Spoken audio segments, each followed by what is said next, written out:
Hola amigos, bienvenidos a este espacio donde exploramos lo mejor del entretenimiento y la cultura actual. En el episodio de hoy hablaremos sobre Disney Lorcana, el juego de cartas coleccionables que ha capturado la atención de muchísimos jugadores en todo el mundo. Hoy nos acompaña Adrián, ¿cómo era el apellido? Montserrat. Montserrat, es verdad, lo sabía, pero bueno. Hoy nos acompaña Adrián Montserrat, un jugador competitivo, profundo conocedor del juego, con quien descubriremos cómo funciona, qué lo hace especial y cuáles son las novedades más recientes. Adrián, bienvenido, muchísimas gracias por aceptar la invitación. Nada, gracias a ti por ofrecérmela. Tenía muchas ganas de grabar hablando de Lorcana y no se me ocurría a nadie mejor que tú para empezar. Lo agradezco, lo agradezco. Bueno, vamos a ver. A mí me interesan tres cosas hoy, que hablemos de tres cosas. Primero, que me cuentes un poco qué es Disney Lorcana dentro del universo de estos juegos que se llaman TCGs, que son tarjetas coleccionables, Eso sería más, carta, o sea, es trading card game. cartas coleccionables. Eh, Hay muchos muy famosos, que nos hablarás tú de ellos. Más que cartas coleccionables, que también es un elemento, es intercambiables. Que es sobre todo la idea del juego, todos los TCG al fin y al cabo, el concepto es que sean cartas que se consiguen de forma al azar, entre comillas, con lo que te vaya saliendo en el sobre, y puedas ir intercambiándolas entre los amigos, compañeros, jugadores, lo que sea. A mí me van saliendo un montón de cosas. Yo no soy de los que intercambia mucho porque guardo mucho todas las cartas. ¿Qué pasa? ¿Qué pasa? Sí, y suele pasar, es normal. Puede ser que no, al final no haya logrado eso el juego. O sea, al final sea más de guardar y buscar y comprar justo las cartas que tú necesitas. El elemento de venta y compra también se puede considerar un intercambio, que no es justamente el objetivo principal, que es carta y carta, pero sí que es cierto que sigue siendo un elemento al fin y al cabo. Yo, por ejemplo, compro muchas cartas, pero muchísimas. Esa será una parte, que nos hables un poco de todo eso. Estoy seguro que vas a mencionar, porque sobre todo para la gente que no conozca a lo mejor Disney, pero sí conocen Pokémon, sí conocen Magic. Y luego, la segunda parte me gustaría que hablásemos de ti como jugador competitivo. ¿Qué te lleva? ¿Por qué eliges determinadas mazos? ¿Cómo lo construyes? ¿Cuál es tu forma de jugar? ¿Con qué te encuentras normalmente en los torneos? Y la tercera parte, que me sitúes en el juego donde estamos exactamente hoy. Igual lo tenemos que guardar para otro día, pero me encantaría que hicieses el mismo ejercicio, por ejemplo, para situarme en Magic, que para mí es Vale. imposible situarme en ese. No sé si es que es porque son, ¿cuántos años son ya? 30 No, de Magic. de Magic muchísimo más. De Más. hecho, Magic existe desde antes de que haya nacido yo. Pues fíjate. Entonces, situarse ahí debe ser complejísimo. Y luego no todo el mundo tiene la habilidad para situarte, porque sí que es cierto que yo me he encontrado a mucha gente muy amable que te explica cosas del juego, pero nadie puede hacer esa especie de zoom hacia afuera o tiene una especie de vocación didáctica para hacerte comprender dónde estás situado ahora. Es que también es bastante más complicado, piensa que al ser un TCG tan antiguo, por no decir de los primeros, es el que tiene las mecánicas que se han tenido que ir readaptando sin cambiarlas desde el inicio hasta ahora. De hecho, si te das cuenta ahora, los TCG nuevos, casi la gran mayoría no usan el concepto de maná que utiliza Magic. Ahora ya utilizan o otras cartas o un concepto bastante similar, pero el concepto de maná se ha quedado en Pokémon y en Magic. Pues vamos a empezar. Explícame qué es Disney Lorcana. Disney Lorcana es un TCG, es un trading card game. El objetivo del juego es crearte mazos, jugar con amigos y vivir experiencia. El objetivo del juego sigue siendo derrotar a tu rival, pero no como estamos acostumbrados de debilitarlo, matarlo, entre comillas, ¿vale? Sino más bien el conseguir la puntuación antes que él. O sea, no tienes que conseguir que sus vidas bajen a cero, que es lo que suele ocurrir en la gran mayoría de juegos, sino que tú tienes que llegar a 20 puntos antes que él. O sea, no es tan beligerante, digamos. No, es más naif, está como pues, más Sí. Disney. ¿Ha sentado un precedente? Parecía que todos los demás juegos TCGs que salían iban a la cola, evidentemente, del éxito de Magic y se subían un poco a ese formato porque estaba ya probado que funcionaba. Y es una novedad muy grande, un adelanto en ese tipo de juegos. No creo que sea un adelanto, creo que es más un diferenciador, pero ya existían conceptos muy similares en los TCGs de este tipo. Lorcana lo que veo es que es el TCG que yo recomendaría para todo el mundo que quiere empezar a probar un juego de cartas de coleccionables. ¿Significa eso, por ejemplo, que quizás Magic o Pokémon no abandonen el tema de decir sus propias energías y todo eso y acaben haciendo un poco lo que hace Lorcana? Que va, que va. En los juegos que ya llevan más tiempo, sus mecánicas no se van a tocar nunca, porque les sigue funcionando, porque también hay un apartado detrás, fuera de lo que es el propio concepto del juego, que hace que funcione, que es el mercado de cartas, al fin y al cabo. Los manás, por ejemplo, tanto de Pokémon como de Magic, se venden mucho, y hay algunos que tienen un valor muy por encima de lo que tendría un maná normal, cosa que en Lorcana no puede ocurrir, porque no existe el maná como tal, sino que es la propia carta. Entonces, ¿recomiendas ese juego para empezar, para introducirse en todas las edades? ¿Es un juego también para introducirse en los más jóvenes? ¿O también puede introducirse, por ejemplo, mi hijo empezó por coleccionar cartas Pokémon? No sé si Pokémon era un juego más infantil o no. Evidentemente Magic sí que te pide, me parece que son 13 años más o menos, te sugiere, para que entres en el juego. Háblame un poco de las edades y cómo encaja todo esto. La parte buena que tiene Lorcana es que sus normas no son tan complejas como lo suele ser Magic o Pokémon. Pokémon, el concepto que tiene es que es un juego que cuando salió, en su momento, que creo que fue el de cartas, creo que fue en el 96, pero en su momento ya se regía por normas de este estilo que ya eran para mayores de 3 pero eran algo complejas. Magic directamente te pone mayores de 13 ya no solo por las ilustraciones, sino también porque la complejidad que tiene el propio juego para entender cada momento y cada concepto hace que necesites tener un mínimo de razonamiento por encima de lo habitual, que un chaval de 9 años le costaría mucho. Conozco chavales de 9 años que juegan a Magic y se les da muy bien, pero sí que es cierto porque tiene influencias de sus propios padres. La ventaja que tiene Lorcana es que la mitad de las normas que tienen normalmente los juegos que son más complejos y más conocidos se las salta, lo hace mucho más simple y también lo hace mucho más fácil de acceder. De hecho, hay un dato que siempre me hace mucha gracia de Disney Lorcana, que es cuando quieres que un juego realmente haya una comunidad bastante grande de gente jugando y que todo el mundo sea aceptado, es que es el único juego de cartas que ha conseguido que el 50% de los jugadores sean mujeres. Ningún otro juego lo ha conseguido. Y a nivel de edades, también es de los que tiene las tanto de más mayores, por nuestro caso, por Sí. ejemplo, que ya hemos vivido prácticamente la infancia de Disney, junto con los más jóvenes, porque les hacemos lo mismo, que vivan la infancia de Disney. Mm. Entonces es un juego bastante más simple, bastante más fácil de acceder y que además te has visto una película de Disney, te encantaría tener a Hércules como carta y poder jugarlo. Esta pregunta creo que me la iba a reservar para la tercera parte, pero creo que encaja más ahora. Desde el punto de vista de sobres, ¿tiene sentido? Esto es una opinión tal vez más personal, o cuéntame si quieres lo que persiguen los creadores de los juegos. ¿Tiene sentido entonces comprar sobres, que te esperes? Si buscas competir, siempre lo más rentable va a ser comprar. Compras la cantidad de cartas que necesites de lo que estás buscando, ya sea para probar o porque ya tienes claro lo que quieres jugar y lo estableces, pero nunca te sale más rentable comprar. Diría que las primeras 3 4 semanas es inviable comprar porque todo se dispara. Pues la gente no sabe cómo funcionan los mazos, no saben cómo montárselos realmente.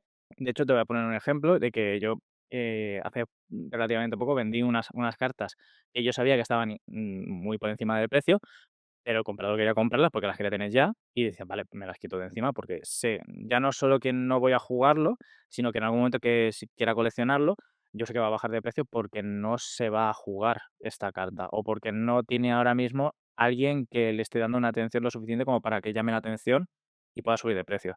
¿Qué ha ocurrido? Pues efectivamente ha bajado más del 50% su precio.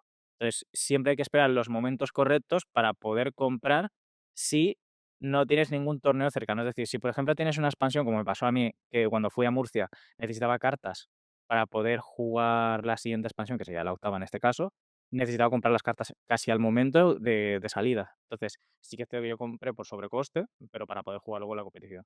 Hay una serie de formatos preestablecidos que ellos también te ofrecen, los kits de inicios, por ejemplo, que están en Magic, Sí.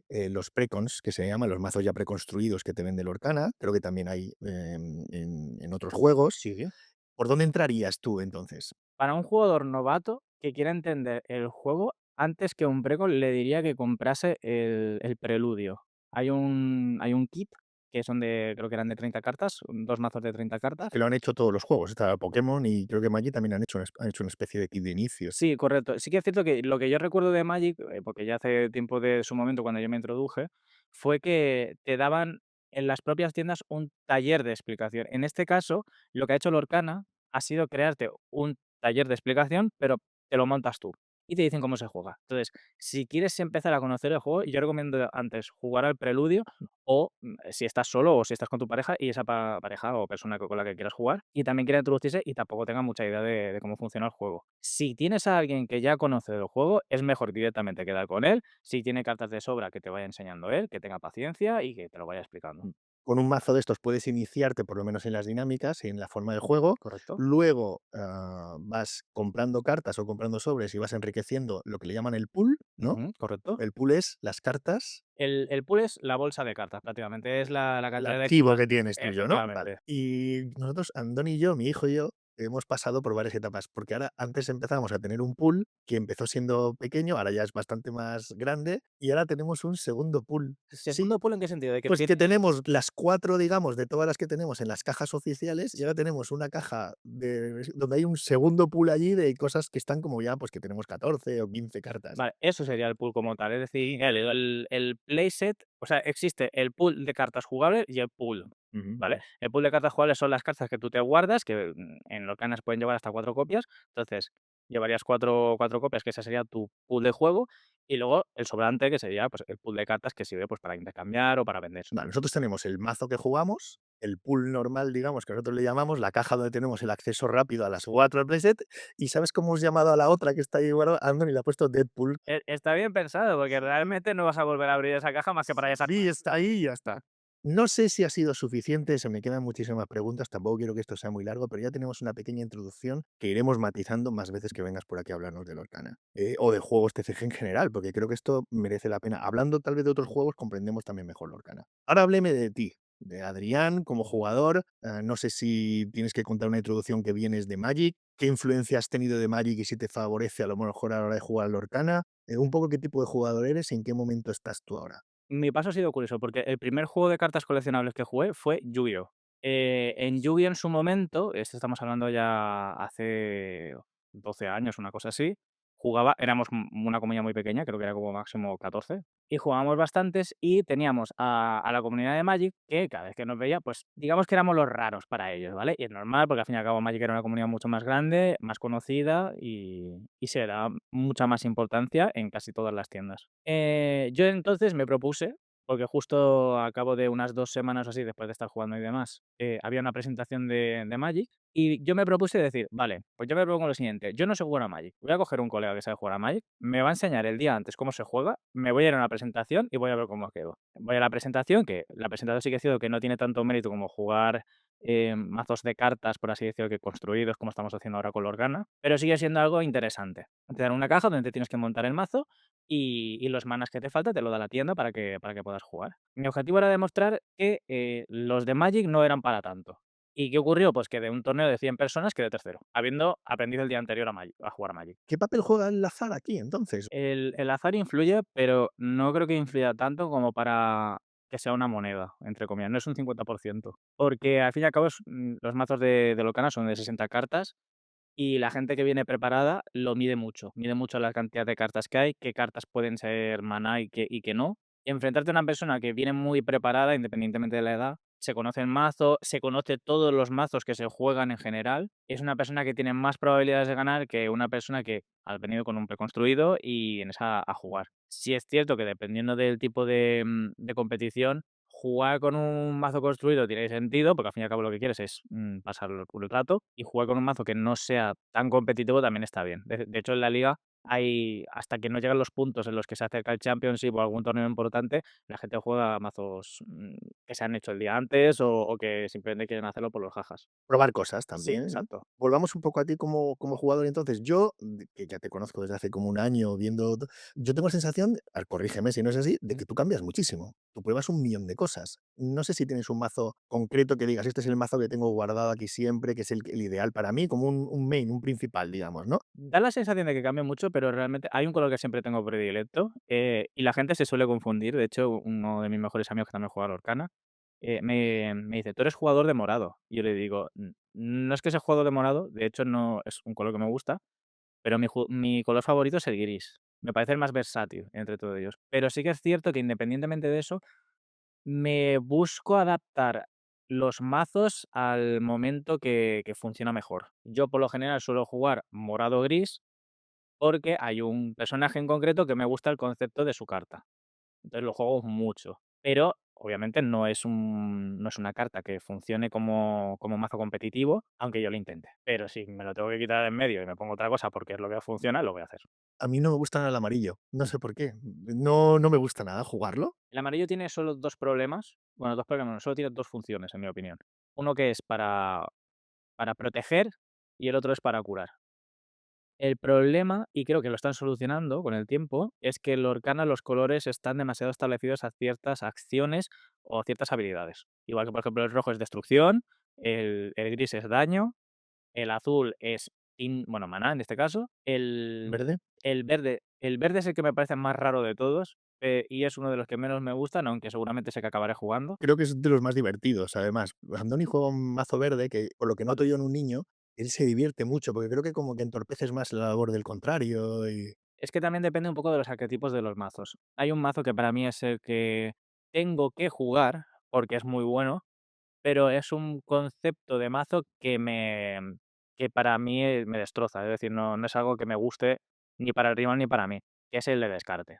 Los mazos de descarte en Lorcana tienen el problema de que son muy fuertes, porque hay muy pocas herramientas de robo, y si encima las propias cartas que utilizas también pueden ser maná, si le quitas el recurso que tiene más lo que pueda jugar, es que estás haciendo que el rival no ¿cuál juegue. sería la combinación de colores de descarte? De descarte ahora mismo existen 2: el morado verde, que ha salido a raíz de la nueva expansión, y el que estaba por predilecto, que es el verde, verde gris. Más o menos hemos visto tu forma de trabajo, tu forma de jugar. Vamos ahora a la parte para situarnos dónde estamos ahora mismo en Lorcana. Estamos en la expansión 8. Cuéntanos, ¿Correcto? ¿qué significa esa expansión 8? ¿Qué hemos vivido hasta la expansión 8? Que creo que ha sido un año y medio o 2 años, ¿no llega? La verdad es que las expansiones de Lorcana están pensadas para 3 4 meses cada una. Creo que es correcto, porque si coges, por ejemplo, en el caso de Magic, creo que al año hacen como 13 o 14 expansiones. Son muchísimas, no te da tiempo. Es decir, en el transcurso del tiempo de esto, voy a coger Magic justo de ejemplo, han pasado 3 expansiones en 3 meses, creo. No te da tiempo a asimilarlo todo. Creo que el Lorcana sí que lo tienen bien situado a nivel de cantidad de expansiones por temporadas. Creo que van a expandir el tiempo, es decir, van a ser 4 meses por expansión, porque, se dieron cuenta de que no estaban haciendo algunas cosas bien y las están regulando ahora. Actualmente estamos en la octava, ¿vale? En la octava ocurrió que dieron una charla en donde dieron noticias al respecto de lo que ocurrirá tanto en octava como en novena.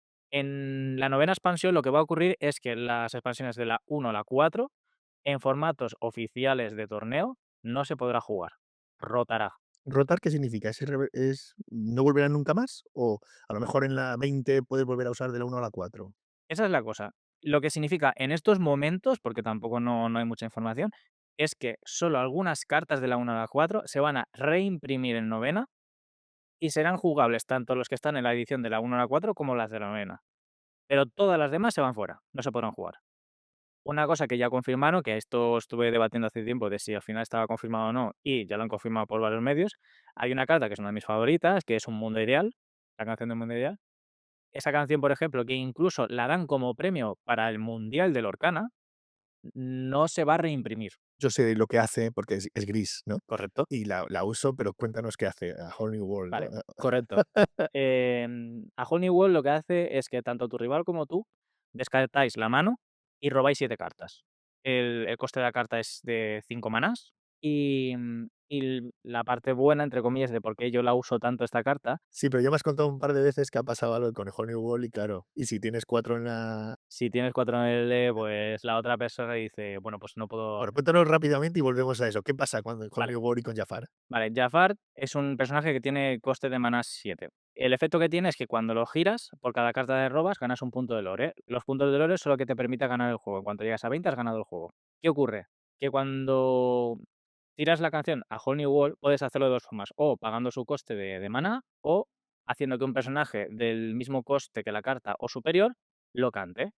¿Qué ocurre? Que si haces que Jafar cante la canción, significa que está de lado, por lo tanto, vas a robar 7 cartas y por lo tanto ganas 7 puntos de lore, que en el juego estamos hablando de que es casi el Buah, 50% en un turno. sí. Y tienes probabilidades de que en esas 7 te vuelva a tocar, sí, Efectivamente, y lo cual puedas te convierte en una persona absolutamente apartada si le haces algo de eso a tu a otro jugador. efectivamente, la verdad es que cuando ocurre eso, el otro jugador te mira con cara de odio y dice: "Bueno, pues vamos a la siguiente". Seguimos entonces, estamos en 8, te he interrumpido en la parte de rotaciones, de la 1 a la 4 por ahora no se van a poder utilizar, excepto las que se reimpriman. Ujú. Luego hay otras cosas que son los baneos. Sí, esto es un concepto que ya existen en otros juegos y que el Lorcana no pensaba que lo llegarían a incorporar, pero al final sí. Creo que también es por las quejas de la propia comunidad al respecto. No sé cuánto caso hacen de la comunidad. Creo que lo hacen solamente, o sea, creo que solo hacen caso a los jugadores profesionales. Estamos hablando de los que llegan a estar entre los mejores de Europa. Y lo que ocurre es que lo primero que intentaron hacer fue evitar baneos y lo que hicieron fue reimprimir la carta cambiando el texto.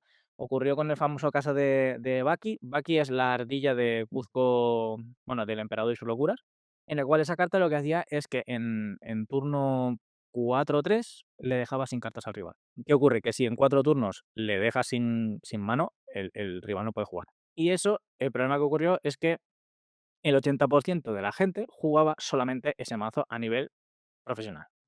Se hizo un solo mazo para competir contra eso, pero aún así no bastaba. Es decir, de hecho, acabó ganando ese deck. Y cuando se dieron cuenta y la gente se quejó tanto, lo que hicieron fue reeditar el texto para que no fuera tan bestia el efecto. Entonces, este fue el primer caso que ocurrió algo parecido a un baneo, que fue más que un baneo, en el caso actual sería un nerfeo o errata. Luego tenemos los baneos. En los baneos ocurrió con 2 cartas únicamente. Una de ellas me sorprendió, la otra no tanto, porque ya se quejaba desde hace tiempo la comunidad de esa carta. Fueron 2 baneos a 2 colores, uno fue a azul y otro fue a gris. De hecho, todo el mundo estaba diciendo que esos baneos iban a hacer que los colores se muriesen. No ha sido caso, porque al fin y al cabo la gente siempre encuentra formas de poder jugar esos colores.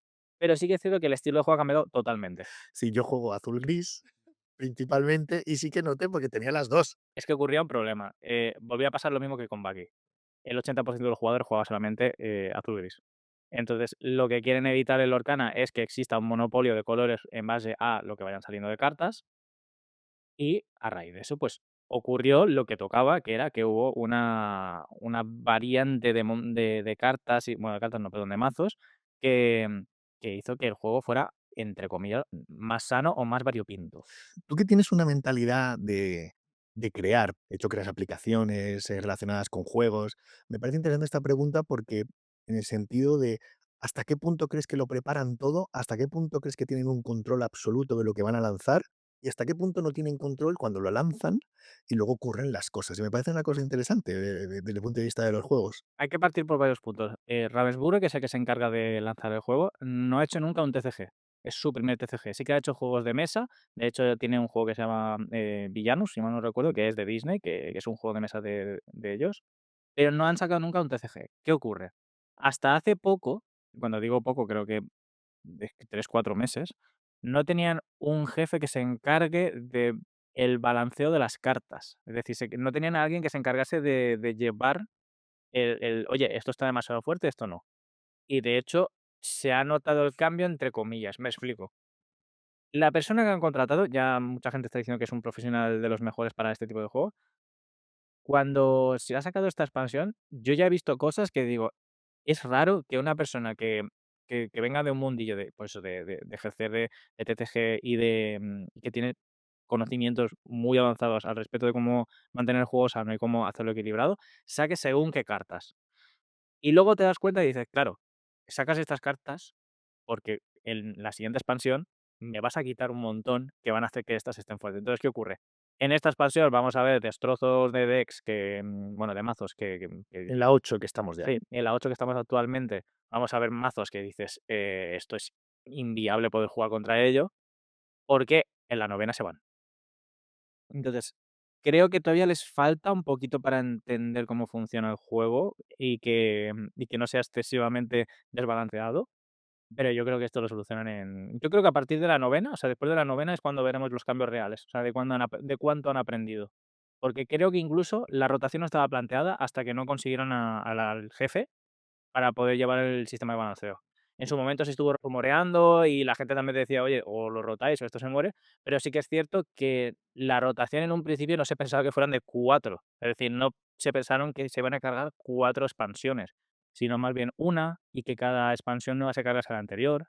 Y me parece un movimiento bastante arriesgado, pero también me parece lógico, porque la gente que ha invertido dinero, tiempo y demás a la hora de conseguir las cartas que necesita y demás, sí es cierto que es un duro golpe que te quiten de la 1 a la 4, pero te sirve para adaptarte y también para conseguir las cartas que te falten de la 5 en adelante.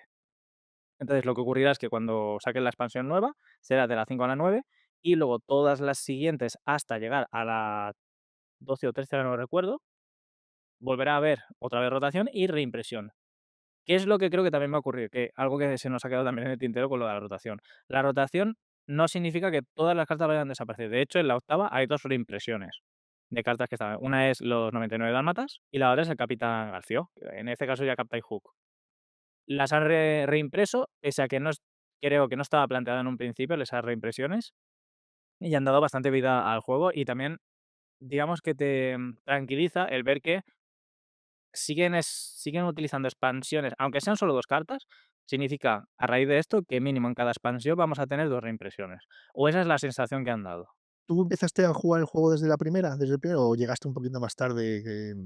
Es decir, ¿salió la uno y ya estabas por ahí pendiente? ¿O No, entraste a lo mejor en la 2 porque te llamó la atención? de hecho, yo entré bastante tarde, yo entré en la cuarta. Ah, no, porque me parece interesante cómo es la experiencia de jugar un juego con solo una expansión.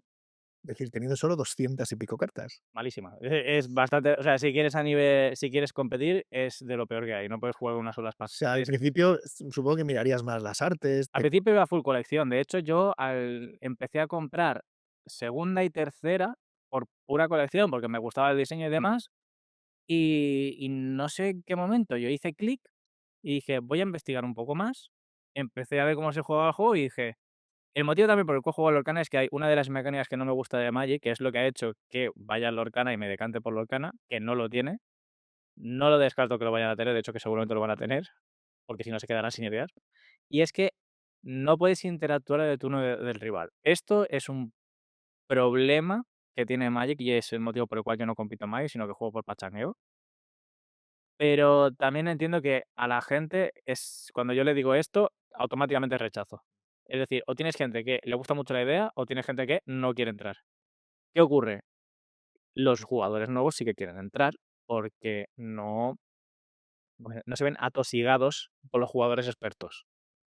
Que dices, vale, pues en tu turno te hago esto, pues en tu turno te hago esto. Pues eso en local no puede ocurrir. En tu turno tú haces tus cosas y luego el rival, cuando sea su turno, hace sus cosas. cuando tú te esfuerzas en hacer lo mejor posible con lo que tienes en tu turno y casi como que descansas un momento cuando le pasas al otro. Exacto. Y vas pensando en los movimientos que está haciendo. Ves todo lo que te hace y también sacas suposiciones de lo que crees que tiene. Eso es otra de las cosas que yo he ido aprendiendo. Fíjate que empecé de cero sin tener ni idea nada, pero de decir, bueno, aquí hay un momento en el que tengo que jugar también con las cartas del contrario, Exacto. viendo lo que está haciendo. Pues todo es un proceso de aprendizaje. Ya te digo que el mío es muy, muy, muy lento.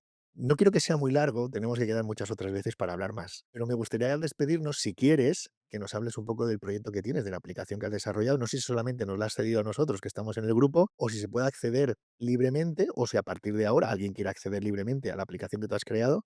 Y explícanoslo, porque me parece muy interesante que alguien, desde un punto de vista particular, utilice los juegos para desarrollar aplicaciones y tal. En un principio es una aplicación que está en fase muy temprana y está hecha totalmente con IA. Sí que es cierto que tengo conocimientos de programación y de hecho yo reviso el código, pero el objetivo era que no tuviese, o sea, que tuviera que tocar mínimo código y que fuera lo más útil posible para los jugadores. Tiene libre acceso, eso sí que es cierto que se puede acceder sin ningún problema. Pues pondremos el link. El objetivo de esa aplicación es, sobre todo para la gente que quiere competir, saber el ratio que tiene de victorias, derrotas, contra qué ha ganado, contra qué ha perdido, también el ratio en los torneos.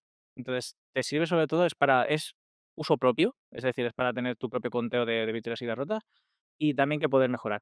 Como he dicho antes, está en una fase temprana, de hecho, el objetivo es que pueda ser de acceso fácil para todo el mundo y más comprensivo. De hecho, he pedido opinión a bastantes personas que son jugadores competitivos que cosas que tengo que ir añadiendo. Lo tengo un poco parado ahora mismo por otros temas, pero creo que en 2 3 semanas lo volveré a retomar. A mí me parece muy interesante y yo, vamos, adoro las aplicaciones sencillas, minimalistas. Cuanto más sencillo, a mí lo que me interesa es la información que me da, no tanto que luego pues, se puede vestir muchísimo y hacer muchísimas cosas. Para terminar, poniendo un poco, porque a mí me gusta mucho intentar ponerme 10 15 años por delante, sé que mi hijo va a trabajar, él tiene 11 años y otro que tiene 9, él va a trabajar en profesiones, ya se decía antes y ha sido una realidad, profesiones que no existían antes. Por ejemplo, yo estoy seguro que Andoni va a trabajar en algo que yo ahora mismo no puedo casi ni imaginar. Son necesidades que van a ir surgiendo.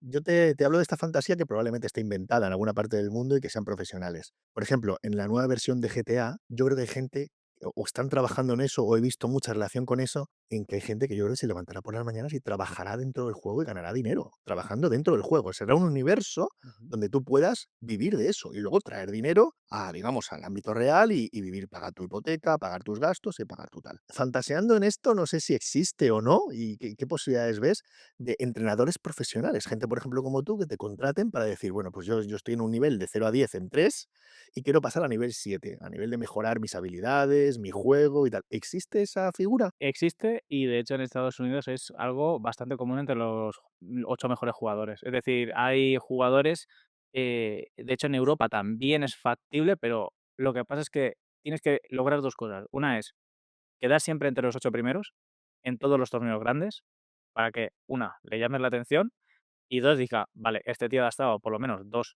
tío o tía, ha Mm. estado 2 o 3 veces como entre los 8 mejores".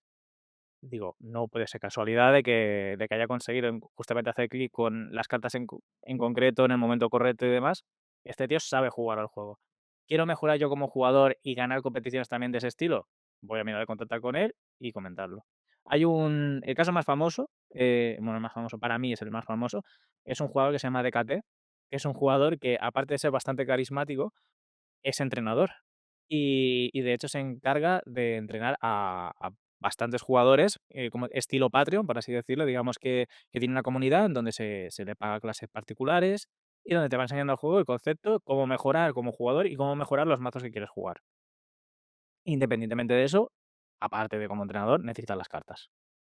Hay algunas que son más accesibles y hay algunas que no. Entonces aquí ya depende un poquito de los contactos que puedas tirar para conseguirlo. Sigo pensando que tendría que hacerte 20.000 preguntas más, pero me voy a aguantar y lo voy a dejar para después.